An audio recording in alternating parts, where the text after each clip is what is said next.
Dahil mahal ang gas ngayon. Ngayon today ang nagmahal ang gas. Magkupit. Magkupit na lang tayo. Magkupit na lang po muna tayo. Grabe. Kaya kayo dyan, sana nagpa-full tank na kayo before nagmahal yung gas. Around 10 to 20 pesos per liter. Grabe. Ayan. Hindi kasi. Kaya yung mga naka-EV dyan, swerte nyo, diba? Kasi it was never a problem to you.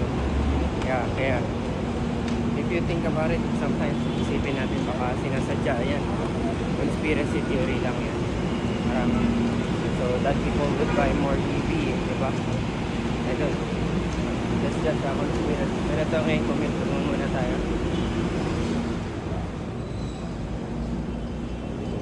Sorry. Comment muna tayo dito.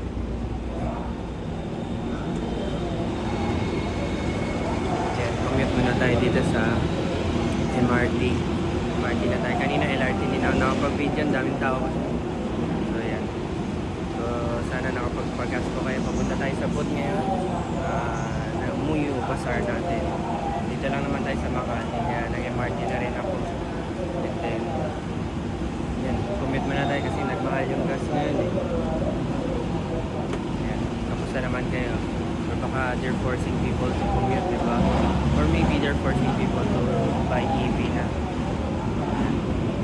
Sabi nila, abot daw ng 100 plus per liter. Grabe, twice. Maybe a month siguro, twice kagad yung price, diba? Sige. Sa next video na lang.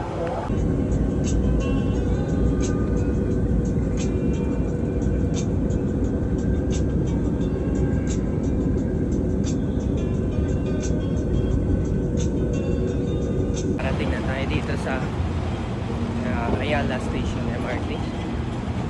Commute muna tayo ngayon kasi mahal na yung gas eh, para makatipid tayo. Plus commuting is fast na rin unlike before po eh.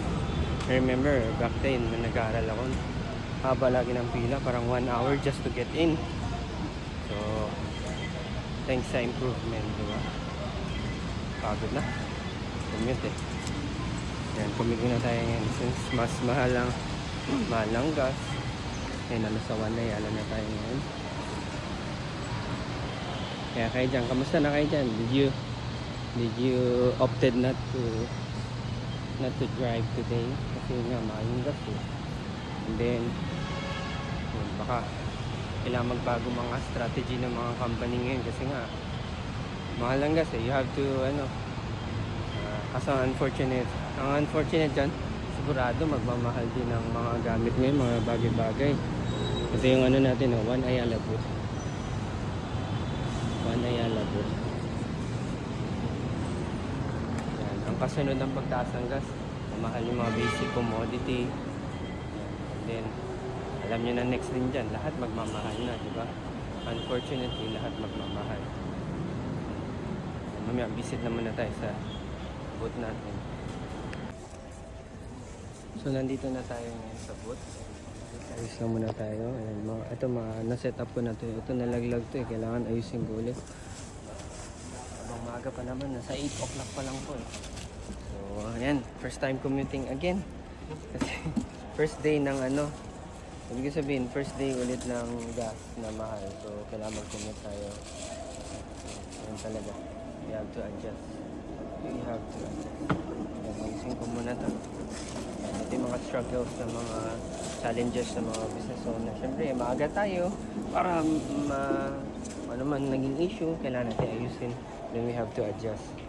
Hindi pwede yung relax lang tayo. How come yung iba na-relax? Feeling ko kasi matagal na nila na-build yung wealth and matagal na nilang napaghirapan. So, nakikita natin yung ending lang. Hindi natin nakikita yung years na paghihirap din nila, di ba? O yung mga struggles nila. So, ayan.